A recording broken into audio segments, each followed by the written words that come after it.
All right, welcome to the deep dive. I'm Mike. And I'm Sarah. And this is part of our show, discovering Spain, wildlife, culture, and travel insights. That's right. And for this deep dive, we're really zooming in on one specific region in Spain, Cantabria. Yep. And our mission today is pretty specific, isn't it? It is. We're aiming to pull out the key, sort of essential insights using just one piece of material, this article about Cantabria from Wildside Holidays that you shared with us. Exactly. So the goal is to give you, the listener, a quick but solid understanding of what Cantabria offers, especially if you're into walking, wildlife, that sort of thing. And we're sticking only to what this particular article tells us, no outside info. Think of it as the distilled version, straight from Clive Muir's writing on Wildside Holidays. Yeah. So first off, what does the article say about where Cantabria actually is and, the general feel of the place? Well, location-wise, it's pretty clear, north coast of Spain.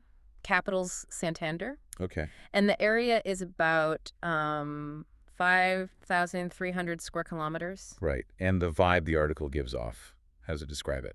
It really paints it as a paradise for nature lovers. That comes across strongly. Yeah. Like how? It talks about beautiful beaches right near lush river valleys and then these green, verdant mountains rising up. Sounds quite dramatic, actually. So the real mix of landscapes. Definitely. And it doesn't just stop at nature. It mentions vibrant culture, delicious food, which, is always important in Spain, and just generally picturesque scenery. Picturesque landscapes, yeah. And Santander itself. The article flags it as the main gateway, makes sense being the capital. It mentions it's got both a ferry port and an airport, so accessible. Good practical info. And did it call out any specific natural features beyond the general description? It did. It specifically mentioned the sandy beaches part of the Cantabrian Sea, obviously, and also these lovely little villages tucked away in the rolling hills. Okay, so you get that coastal beauty and the inland charm right from the start. Yeah, exactly. That contrast seems key. And speaking of inland, the article dives into the geography a bit more, right? The mountains. It does, yeah. It talks about the highest peaks being part of the Picos de Europa range. Ah, the Picos. Famous range. Very. And the article notes this range crosses into Castilla y León and Asturias, too. It's not just Cantabria. Right, it spans a few regions. Yeah. But within Cantabria, what's the highest point mentioned? That would be Peña Vieja. The article puts it at 2,613 meters. Okay, pretty high. And wasn't there something else geographically quite unique mentioned? Something about three seas? Yes. This was fascinating. The Pico de Tres Mares. Peak of three seas, literally. Exactly. And the article highlights it because it's the starting point for 3 different rivers. And they all go to different places. That's the amazing part. You've got the Duero, which flows west, eventually hitting the Atlantic. Okay. Then the Nansa, that one stays closer to home, finishes in the Cantabrian Sea right there on the north coast. Right. And then the third one, the Ebro, takes this long journey southeast all the way down to the Mediterranean. Wow. So standing on one peak, water flowing off towards the Atlantic, the Cantabrian Sea, and the Mediterranean. I know. It's quite a specific and kind of cool geographical feature for the article to point out. Really underscores the watershed aspect. It really does. Gives you that sense of a sort of hydrographic hub. And the article also mentioned a video, didn't it? Briefly. Oh, yeah, just a quick note about a promo video with spectacular photography of the countryside suggests the visual appeal is a big part of the draw. Makes sense. Coast, mountains, valleys. It probably looks amazing. Absolutely. And with that kind of varied geography, you'd expect some important nature reserves or parks. And the article delivers there. It lists, 7 natural parks? 7, yeah. Seems like Cantabria takes its natural heritage seriously. The article certainly dedicates a good chunk to them. It does. It suggests there's a really rich network of these parks, and they seem to cater to slightly different interests. Should we walk through what the article highlights for each? Yeah, let's do that. Where does it begin? It kicks off with the Picos de Europa National Park. We mentioned the range already. Right. What's interesting here, according to the article, is the history. It was actually Spain's first national park. Oh, really? The very first? Well, initially started as Montaña de Covadonga back in 1918, just in Asturias, but yeah, foundational. Now it covers 3 big mountain zones, massifs, the article calls them. Within that wider Cordillera Cantabria range. Exactly. And it mentions that Cares River Canyon again, describes it as 1,500 meters deep. Whoa, that deep. That must be incredible scenery.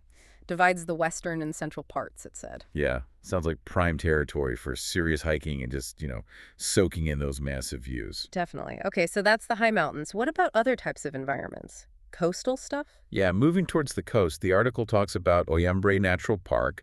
The focus there seems to be estuaries and intertidal zones.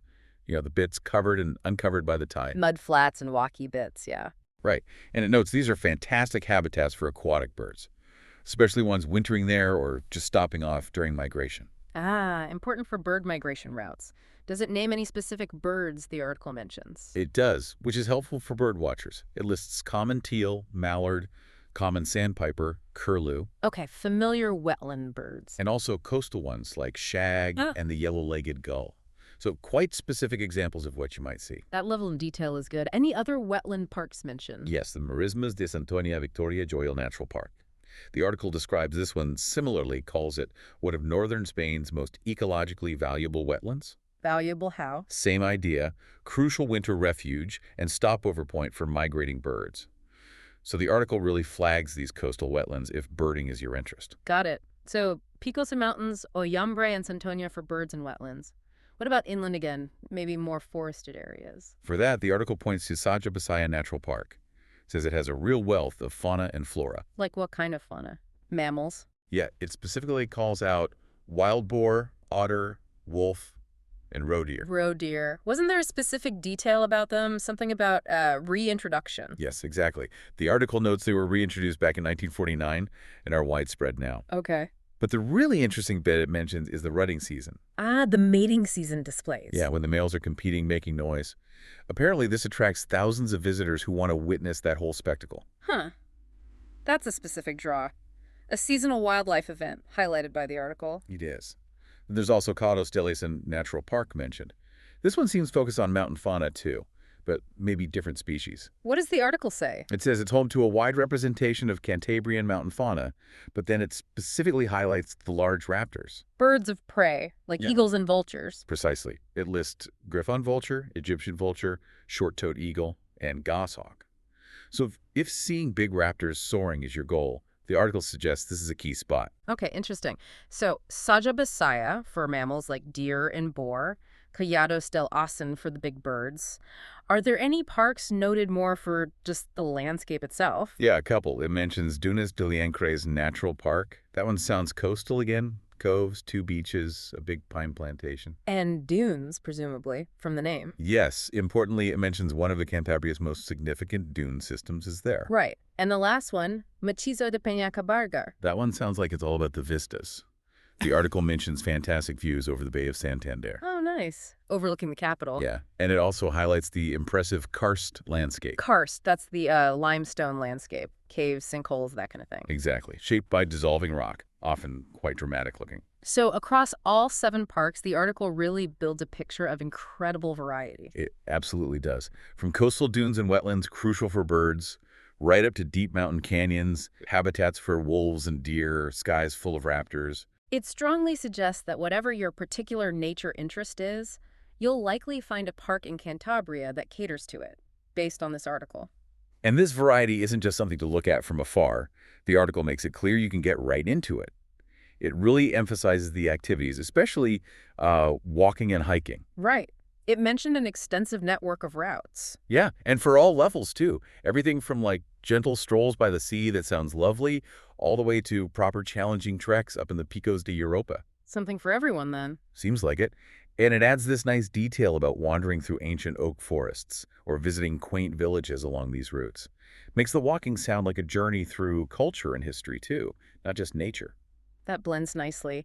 And beyond walking, what about specific wildlife encounters? Well, it circles back to the parks and reserves we just discussed.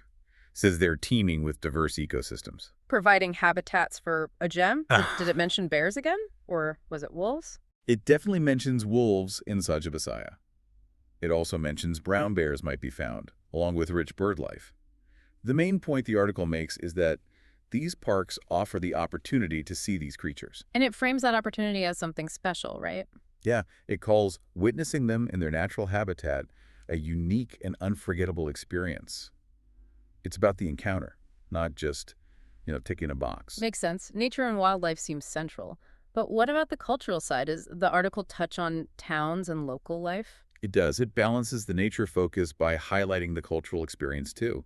says visiting Cantabria's towns and cities lets you really immerse yourself in the local way of life. How so? What does immersion mean here, according to the article? It mentions sampling the local cuisine, which we noted earlier, and also exploring historical sites. So it suggests the region offers this blend.